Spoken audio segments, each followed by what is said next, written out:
everybody. Welcome to the Bold Lounge. I'm Ray Ramos with my wife, Princess Ramos, and we got a very special segment that I think all of you will find very interesting. And then we're going to talk today about relationships. And there are going to be about 5 questions we're going to tackle. And this is really going to be impactful. And we see it as something that we'll kind of launch with a live audience going forward. But without further ado, we're going to just delve right in. Everybody wants to know about relationships, right, Princess? Yeah, relationships are so pivotal in our life, right? We need relationships to grow and yeah, we're going to touch on relationships within couples. Yeah. So we kind of got together and we put together about 5 questions, and we'll just kind of feed off each other, and probably bring you some very impactful information that you can use in your relationship. So the first question that we kind of put together was, what qualities and characteristics do you look for in a significant other? I'll repeat that. What qualities and characteristics do you look for in a significant other? Princess, when you and I got together, what qualities were you looking for? First and foremost for me, a God-fearing man, right? I needed someone who know who the Lord is. I'm a believer, so I needed someone who was equally yoked with me. I was very young in my faith, although I was raised Catholic. I was in a transition of becoming Pentecostal. So I was just young in my faith. Let me just leave it at that. Definitely a person of integrity, someone with values, similar values, compassion, one who can love, someone who is family oriented. And yeah, so that's just a few because we were friends first, right? So I really got to know you. So to know that you possess those qualities was pivotal in our relationship. How about you? And for me, I was not saved yet. I had come out of bad relationships, and like Princess said, her and I were friends before anything else.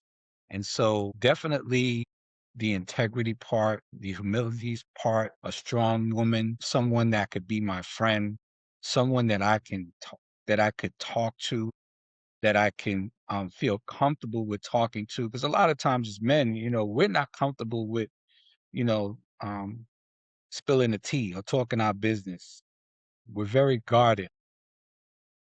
But with her and qualities I look for, it was that someone that really cared about me, my feelings, but also brought something to the relationship. The faithfulness, like she said, the faith was a huge component because it transformed how I viewed things, how I looked at. And then her emotional maturity, somebody that was serious about investment in a relationship, investment in another human being was very important for me. Those qualities, shared values, we shared a lot of things in common, although we were two different people. Because we often say that maybe if we'd have met when we were younger, we probably It wouldn't have probably worked wouldn't out. have been a match. But we had a shared values and visions on life and just how life should be led. And I saw her as a person that I could do life with based on based on that. Just her, her also her teachability and her growth mindset. She wasn't just someone that was stagnant. She was about growing herself and growing the person that she was going to do life with or have a relationship with. So that's what I look for, someone with a willingness to learn, um, grow together. And I found all of that in her.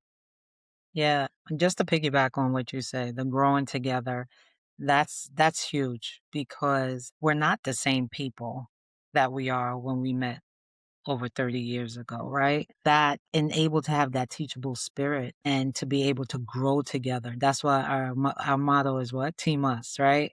That He we must. team us, right? So we could do life together and as someone I want to do life together with. Someone, do we get along all the time? Absolutely not. There's no such thing. It's not possible. But at the same time, we valued each other in a way that we can see ourselves growing old together. As you see, I'm a lot more grayer now than I was 30 years ago. Wait, let me cover it up. Let me cover it up. I mean, that means relationships are never rosy. You know, you're gonna Yeah, go through some things, but when you have those qualities, those characteristics of the person that you choose, it makes it a lot easier to deal with because you know somebody that's invested and they're just not gonna, you know, bolt at the first sign of difficulties. That you guys, we're gonna stick it out. So we don't want to have this discussion and everything is rosy with us. Sometimes when people on the outside looking in, they always say, "Oh boy, you guys are the Michelle and Barack." No, but Michelle and Barack went through a lot of stuff. People go through a lot of stuff so did to we. be So did able we. to produce what people see. But people don't know the behind the scenes. Yes, Prince. No, I was saying because at the end of the day, what we have for each other is respect. We never, ever, ever called each other out by the name or anything like that. We respect each other too much for that. And I think be, who you choose as a mate is like one of the most important things you could do in life because it really can make or break you. I've seen it, where people go into these relationships and it just tear them apart. With women, the man will break them down, their self-esteem, vice versa.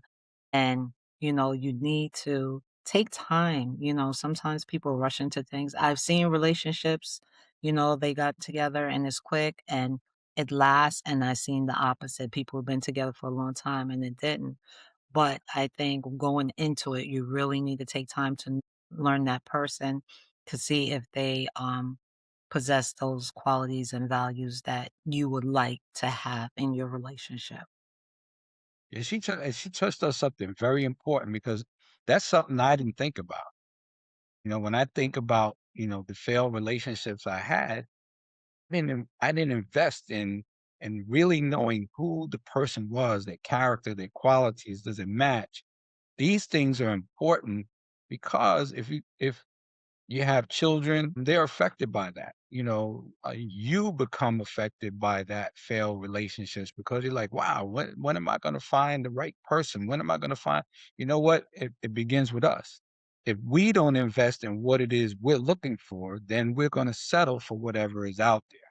And we don't want you to ever settle for what's out there. There's a lot of brothers out there and a lot of sisters out there like, man, I really didn't know who this person was. And now we got children together and now we're going to be around each other for a long time, but I can't stand that person. I don't even know how I could ever have gotten together with that person. But it starts with us. We have to look internally and see what it is that we're lacking that attracts us to people that don't match our characteristics and views on life and visions and are teachable. So that takes us to the next question. You know, how do you remain committed during seasons when relationships feel hard? This is a tough one. Yeah, so this is something that we learned over time, right? Because when we got into the relationship, we both were pretty young. And, with you will hope with age comes wisdom, right? So my biggest thing is communicate with grace, not to be defensive. You communicating, you want to talk honestly and watch your tone because I always say it's not what you say, but how you say it.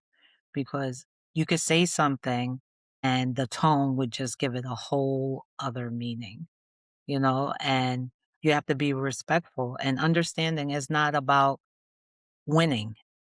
You guys are a team. You're a three-strand cord, with God in the midst of it. So you have to, be mindful of those things because words do hurt.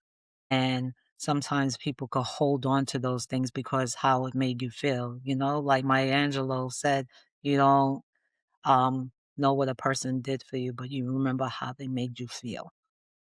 So you have to, yeah, you have to be very mindful of that. So, and be able to have those uncomfortable conversations because this is your person, right? This is a person you're doing life with. There should not be a topic or a conversation that you guys cannot have. Even with divorces, a lot of it is due to finances, and I think a lot to do with poor communication.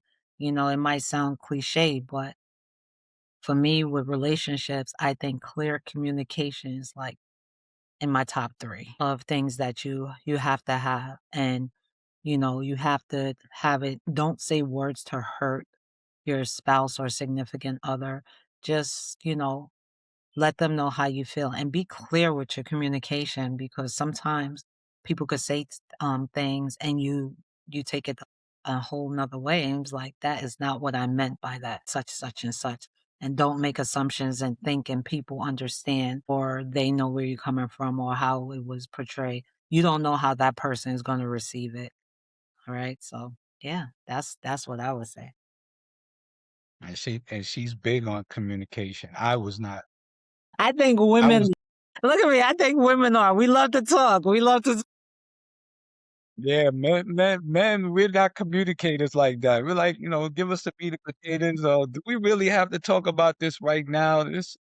We don't like those uncomfortable conversations. But in this, you have to choose commitment over emotion, right? Are we committing to one another? Remembering that love is a decision, right? But relationships are a commitment.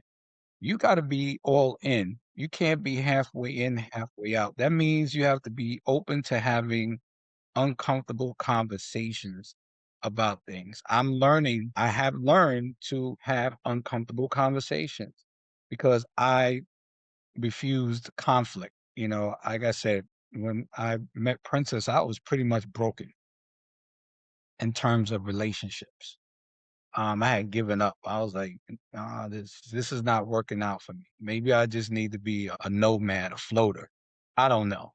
But there's a lot of growing that I learned to do in our relationship because of commitment, because understood that I had someone that loved me unconditionally, and was committed to making sure that I became a better version of myself than I was prior, because that would only build and strengthen the unity that we have, right?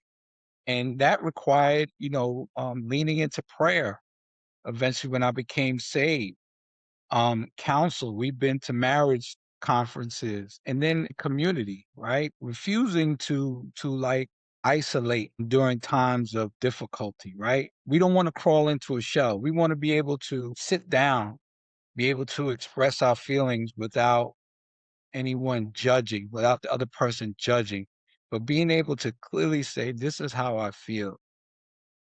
And then coming together and getting the understanding, because what I found is once we communicate, once we talk through whatever the issue is that we have, we usually laugh or we smile or we feel better. We may not feel better in that particular moment, but we know that we will not go to bed until we deal and address with what is going on. If we need to separate and go into another room for a little while, be quiet, or, um, tune out from something for a second to just readjust, because what happens is it gives you a chance to reset, right? And in the hard times of relationships, you want to be able to reset so that, like she said, you don't say anything that's hurtful. You think about it. When you talk about leaning into prayer, I've learned now to wake up in the wee hours of the morning and I pray separately for my relationship, for my wife. And then we pray together, but I take that time to separately pray for her. And, our marriage is a covenant, right? It's a covenant and it's a purpose. It's reminding ourselves that we said I do in the first place. And people take that word for granted. They go through a routine when they get married, but they're really not listening to the vows. And when you we'll get to that later on, that word I do, but commitment, prayer, consistently, consistency, being intentional about dealing with the hard conversations in a relationship is key to the longevity of the relationship. I just want to speak a little bit on when you said about counsel. To get godly counsel, okay, you need to be mindful of who you let in your relationship or who is in your ear. Oftentimes, you're looking for validation or reassurance from someone who doesn't know about what's going on in your relationship. And every relationship is different. And that's another thing, too. You have to find out what works in your relationship, what works for you and your husband, because what works for me and Ray may not work for you, vice versa. And I think oftentimes, especially for women, we have our friend group or we have someone we confide in.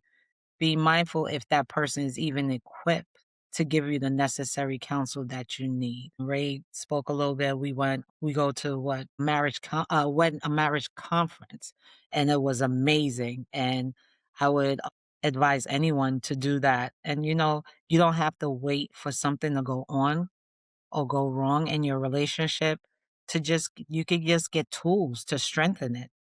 So with these places, Mhm. they offer that. And if you're going through something, they also give you tools on how to work through that as well. So yeah, just be mindful of where you're getting your counsel from, as well as do the work to work on you and your significant other.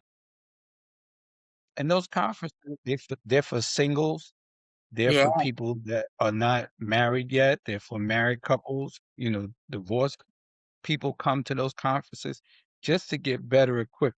And what she said, because we have young adult children that one day will be married on their own. And it's important for them to understand you don't let everybody into your situation. You don't discuss your marriage outside those four walls. You're sitting with godly counsel and someone who is certified to deal with that. Because your friends will tell you what you want to hear. Girl, he ain't no good, man. She ain't just. But are they in a relationship? Are they married? Are they happy where they are? So they just bringing their stuff into your stuff, and it's really not to help you out. So, be cognizant of that. You don't let your friends and not even your family into your relationships. A You big have to thing work. with that, with the family, because at the end of the Mm, day, you may forgive that person, your family member looking at them side eye like, "No, I remember when he did this." So you better be very mindful of who you let in your relationship. So yeah. exactly. I remember an episode in Martin where Martin thought Gina was going to kill him for his insurance money, and what is the first thing he ran? Mama. He was gonna run to his mother. He ran to his mother to tell her that Gina was gonna kill him for insurance money. And his mother's only gonna take his side because she's the one that makes him the biscuits, my mama's biscuits, and she gonna take care of her baby. You know what I'm saying? If our son or our daughter come to Princess with their relationship stuff, you know what I'm saying? No, I do give godly counsel with them as well, because they speak to us about things, and for them to think, because oftentimes too when you're going through something, you have to identify what part do you play in this situation. We're quick to say, yeah, but he's not doing this and she's not doing that and la la la la la. But what part do you play in this equation right now? Okay, what are you not doing? What are you not, three sides to a story, right? His, hers, and the truth. So yeah, you just have to be mindful. You have to The think, and you train have to be accountable. We have to be accountable, and that's what it comes down to. We really have to be accountable. So we're plowing down the track. This train is really moving. And this next question is a good one. How do we communicate with love when we disagree? How do we communicate with love when we disagree? The And I same. think Princess mentioned something earlier, but I'm gonna let her go ahead. Listen, I'm Jamaican, right? And I come from a strong Jamaican mother. All right. And, we're so used to like having the last word or just being sometimes you strong and wrong. Okay. But I think first and foremost, you have to pause, right? Pause before you speak and process what's going on here and just listen to understand. Don't listen to respond because we're so quick for it's like tit for tat. No, he said this, so I'm gonna no, no, because you're not gonna get anywhere with that, right? So we just pause and listen and be willing to just be a part of the conversation. End it like, listen to what the person say. They're telling you how they feel and they're feeling you can't tell a person how to feel. They have the right to feel how they feel, but you want to like come to some sort of conclusion. Even if you disagree, at the end of the day, just have that reassurance that even though we disagree, this is where we're at with it. We're going to table this. We'll revisit it tomorrow as such, but have each person have their say and how they view the situation. And that is not just how you feel about it, because sometimes we can just get caught up in our feelings and it's all about me. But take time, listen, listen. Did I say listen? Yeah, to hear. Yeah, listen. But no, but yeah, but I think that's the biggest part, to listen and pause, listen, and just hear what the person is saying. Don't have to agree on everything, and we don't, and that's okay. Well, just come to a conclusion that will be better for the situation. And I'm gonna speak to the men right now because we have a competitive spirit. I have a competitive spirit. Baby, baby. Yeah. And so we have to listen to understand, not to win. It's not something where you say, I gotta win. I gotta come out on top of this conversation. If that's the mindset that you go into it with, then it's really not a partnership, right? So take that competitive mindset out of the equation. You guys are a couple. You have to listen intently to what she's actually saying. I had to develop those ears because I would just pick, choose which You words I heard or didn't have which words I selective hearing. Selective hearing. right, right. We can ready to do it right now, no, but valuing your spouse's perspective, even when you differ, right?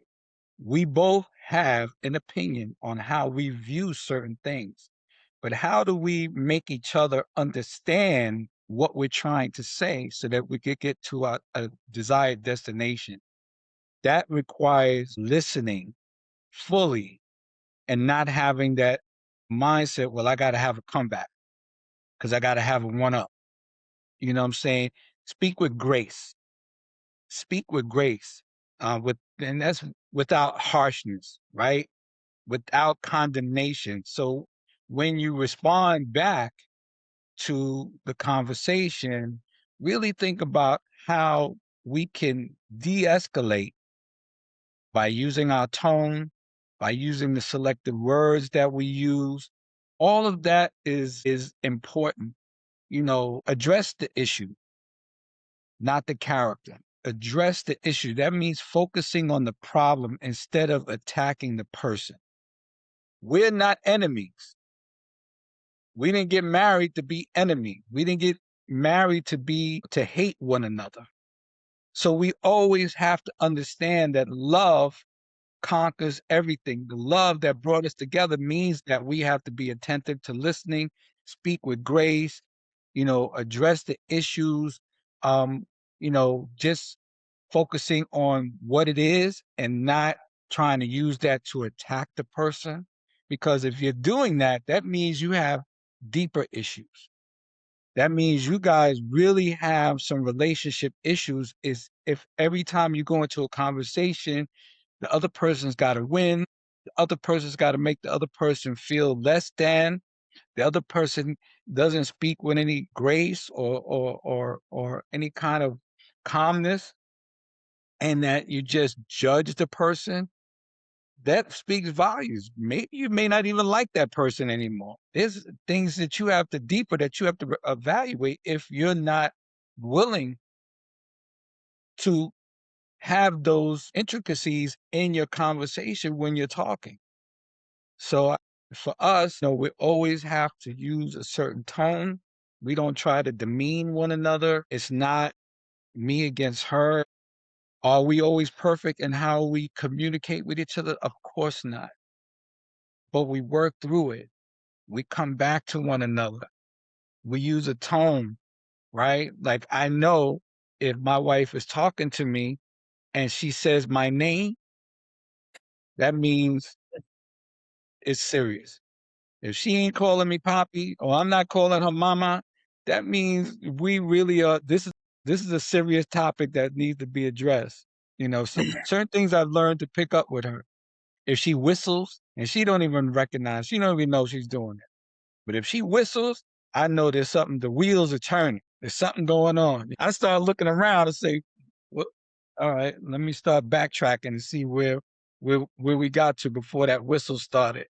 Or as Ray, there I go. No, but and another thing too with, don't hold things in and let it fester. Oftentimes people could, like, you don't want to discuss it at this time, and it's like it build up, build up. It's like a pot boiling, and then you're just gonna explode.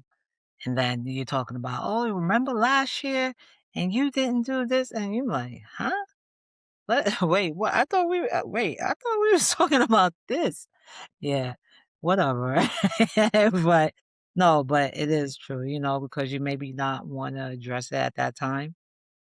And it's okay to take time to think about it.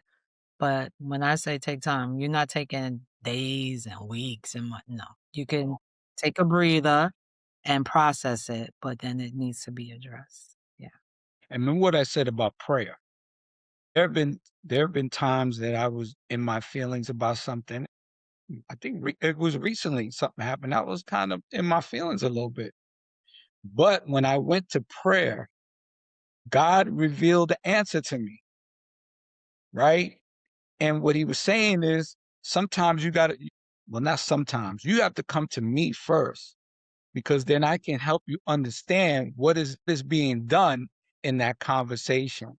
And sometimes the devil will try to put certain things in your And then mind yes. to distract you and turn your attention away from your wife, your spouse, what it is that they're really trying to say because it's just a bad spirit at that particular time trying to affect your communion, your covenant, your relationship. So you got to come to God. I knew right away because I started taking prayer for my wife to God that as I was writing, as I was journaling, as I was praying, he just gave me the word that I was actually looking for. And so then when I came to her with a different mindset as to, I explained how I felt and why I felt that way. But then I said, when I gave it to God, God said, well, did you really hear what she was saying? This is what she's saying. Yeah. Yeah. Yeah. Okay. So Good stuff. Good stuff. hopefully you guys got a few snaps out there, but we're going to go into this next question, right?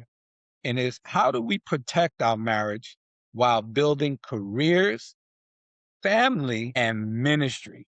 Whoa, this is hitting everybody, both secular and faith based. How do you protect your marriage while building your career, family, and ministry? I'll let Princess go. So yeah, first and foremost, it's just keeping God first. I don't think we would have survived if God was not in the midst of our relationship. Because oftentimes when challenges arise or situation, if we lean on our own understanding, it would not have last. So with that, taking time for each other, even I just remember like raising the kids, we have 4 children, and raising the kids. We didn't have much money. Money was tight. You have 4 kids in the house, you know how they eat. But we would try our best to take 2 trips every year. And what those trips consisted of, he had family in Virginia. We would pack up the minivan, go down to Virginia for a couple of days. That's our family trip. And we would make time for ourselves, whether it be we take a trip by ourselves. I had a friend with timeshare. They would let me use their timeshare. We would go up to the Poconos and spend a weekend or whatever by ourselves. I think is very instrumental to make that time, especially when you have children, because once children come into the midst, it's pretty much all about them, right? Our children were very active, dance and sports and just a lot of things. Ray would drop one off, I'd pick him up, and we were like two ships in the night at one point. And we just really took time. Even we'd be like, oh, we're going food shopping. We'll do it together and use every possible moment that we could have together to make it count and be intentional in how we spend our time together. And, we spend the time with the children with alright, so that's with family, and you said careers. Alright, career-wise, we were very supportive of each other's career as we moved up. We both moved up in our careers, for the time that we were with each other, and we know with that, it takes sacrifice and dedication. So with that, we speak about it. That's where you come with communication, like, "Okay, I'm going in for this promotion. It's gonna, um" It's gonna be very demanding. I'm gonna need your help. You might have to pull a little more weight this time around, while I'm able to do such and such. So, but it's all about making it work, how you guys work together. And then with ministry, working for the kingdom, right? You have to make sure with everything, with any of those things, you don't get worn thin. Yes, you do what it is. When you go to Christ, He will show you the way. The Holy Spirit will guide you. But you want to go be intentional in what you're doing because you could be busy doing nothing. Okay? No impact. But you want to be intentional, but you want to be doing the work that God has laid you here for do. Taking the time, being intentional with your time, and just, sometimes it feels as if it's not enough hours in the day to do what it is you need to do. And like prayer, my morning devotion is like 2, 3 in the morning. And I'm taking a class right now, and the pastor, he was like, well, talking about prayers, like, make sure you do your devotion, your prayer. And he was like, 2 o'clock is always available. Cause people, we always like to say, we don't have time. We can't make time. I don't have time. You make time for what you want to make time for. So yeah, so I think that's how, what worked for us, how we protect our marriage during this time. And, our family is our first ministry, and we have to remember that and not to get deterred by other things that we're doing in our lives to pull us away from Here's the that. story. Oh, whoops. Yeah, we're a blended family, and blended families even have more difficulties. Princess was a saint in managing 4 children in She's a a home, nurse. different ages, different, responsibilities, and being able to balance all of that. She really needs all the accolades That's because why I'm tired now. That's why. she brought a lot of stability and support. Because I had a very demanding career with the New York City Police Department. It takes more than it gives. It gives you a paycheck, but it takes much more than what that paycheck equates to. And so I spent a lot of time out of the house, especially with then, going for promotions and this, that, and the other. I spent a lot of time. And what she told me resonates with me till today. He said, "It's great, good career, but the kids don't care about how much money you make. They care about how much time you spend with them." And that really hit me to my core because in your career, you can become so busy that your family becomes an afterthought. And when God assigns you or you become saved or you become a believer, your first ministry is your home. If you can't lead your home, if you can't lead your family, how are you going to lead other people? So your home is your first ministry.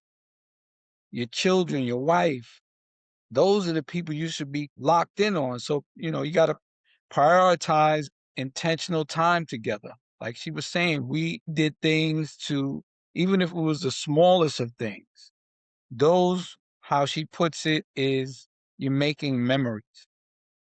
You're making things that the kids will remember always. My kids, they will always remember if they were at a practice or if they were at a game and they looked to the stands, we were there. If my daughter finished the practice, she's all right, Dad, you could come pick me up. I said, okay, let's go. She said, where you are? I said, I'm here, I'm right here. I could be around the corner of the building, down the other end of the park. But she was like, you was here the whole time? Yes. But there was a time that I wasn't. I'm just going to be transparent. There was a time that I wasn't. And that can affect your relationship with your children because you become just an afterthought. If you're not around, then why do your kids have to come to you? Because you're never there in the toughest of times. You're never there when they need that quality time or that answer to a question. You're not there. So you have to be present. You have to set healthy boundaries, right? Saying no is a good thing. It's a We complete we answer too. It's a Yeah, state. complete No. answer, especially when you're talking about ministry. Because if you're talented, if you have a gift, people want to pull you into everything. I've been asked to do so much, and I had a problem with saying no. I would feel guilty saying no because I want to give back. I want to give to people. I want to not take for granted the fact that God saved me for a purpose, right? But that's not it. If God is not leading you, if he's not speaking to you, if you're not being patient and waiting on where he wants you to go and only going where you want to go, you'll say yes to everything and lose everything because you're not moving and operating in a space that's blessed and one in which is sustainable because you're trying to do it on your own just to appease and please people. So family is important. Careers are secondary, and so is ministry. If it does not align with what God has instructed you to do, or you are lacking in taking care of your home, because ministry, ministers, people of the faith are people too, and they divorce just like everyone else.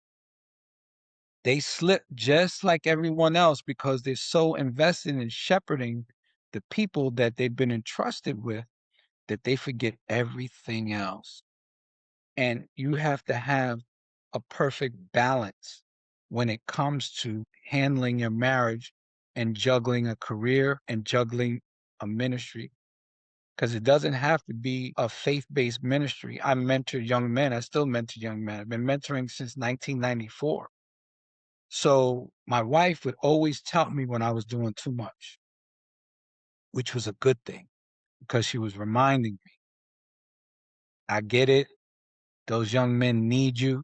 They don't have any fathers. They don't really have strong family values. They don't know what core values and leadership looks like, what manhood looks like. And you're doing a great work, but you can't forget your family and you can't allow it to burn you out because then it won't be sustainable.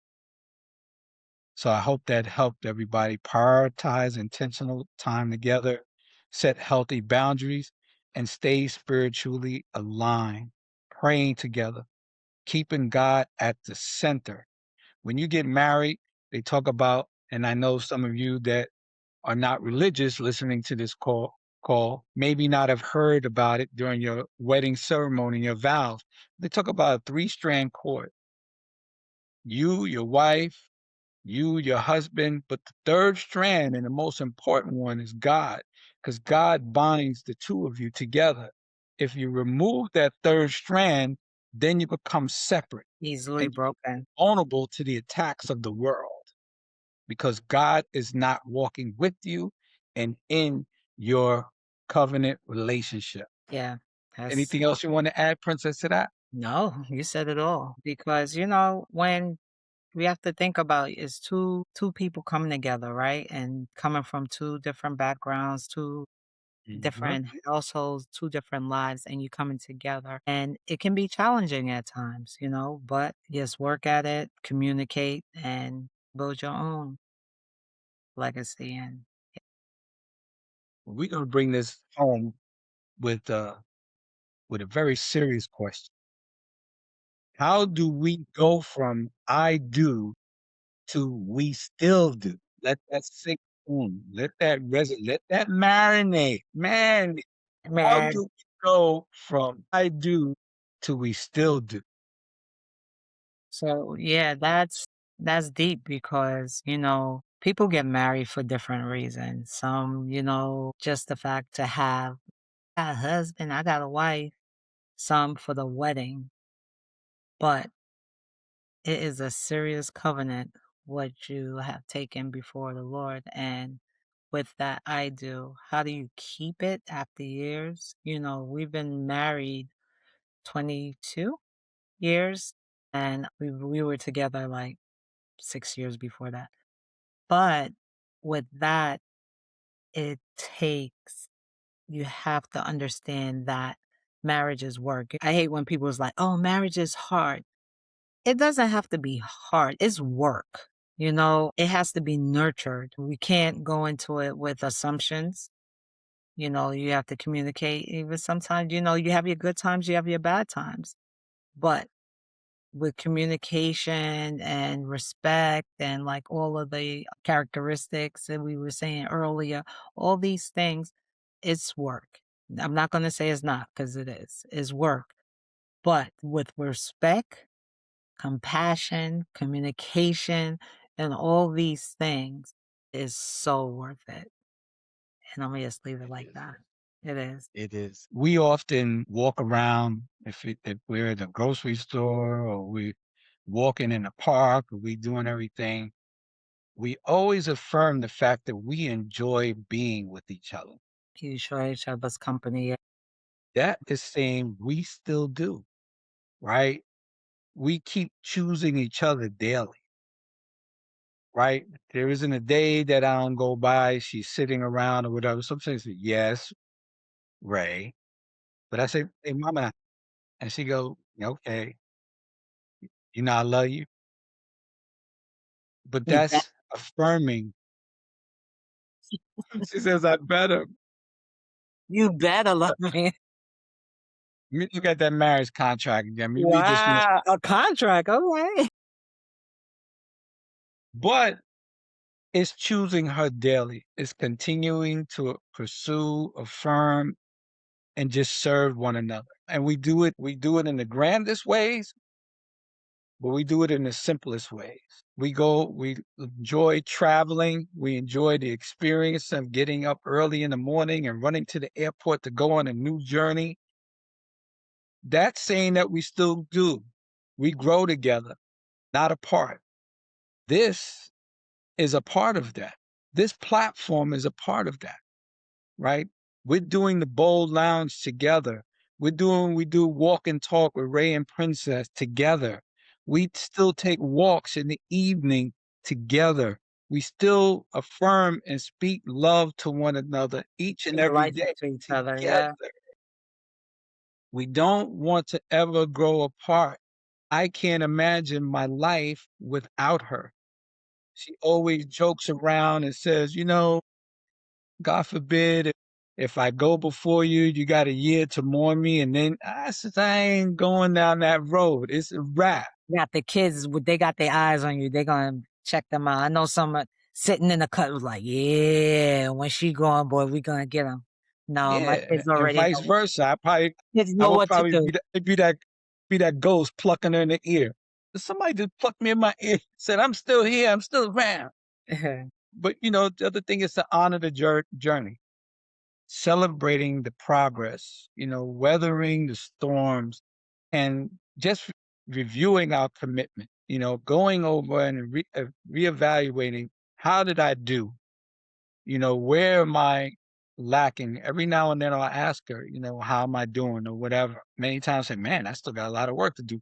But the fact of the matter is that I am trying. In that, I am saying I still do. We still do. Um, really let that team us. That is not just, those are not just words, Yeah. you know, Bonnie and Clyde thing. She got my back, I got her back. There's nothing you could say about her negative around and vice versa. You know what I'm saying? Any issues we got, we discuss it amongst ourselves. But you better not talk about it because it's not going over well. I'm just keeping it real. I don't want this platform, I want this conversation to be rosy mosey. We got some stuff, we worked through some Yeah, stuff, but at the end of the day, we still do. I still do. So that's right, better. But this is something we're gonna bring this live. We're gonna really want to hear what you guys got to say with these questions that we pose. You heard from us. We're gonna want to hear from you as we go forward. So we thank you for this time. I thank my wife for this time to come on the Bold Lounge, because eventually we want you to be bold in your relationships. We want you to believe in your relationships. We want you to overcome the obstacles. We want you to lead from the front. And eventually, we want you to deliver a marriage like no other. So God bless you. I hope this segment has blessed you, and I look forward to seeing you on future segments on relationships. God bless. All right, don't forget, like, share, and subscribe to the Bold Lounge. That's right. Team us.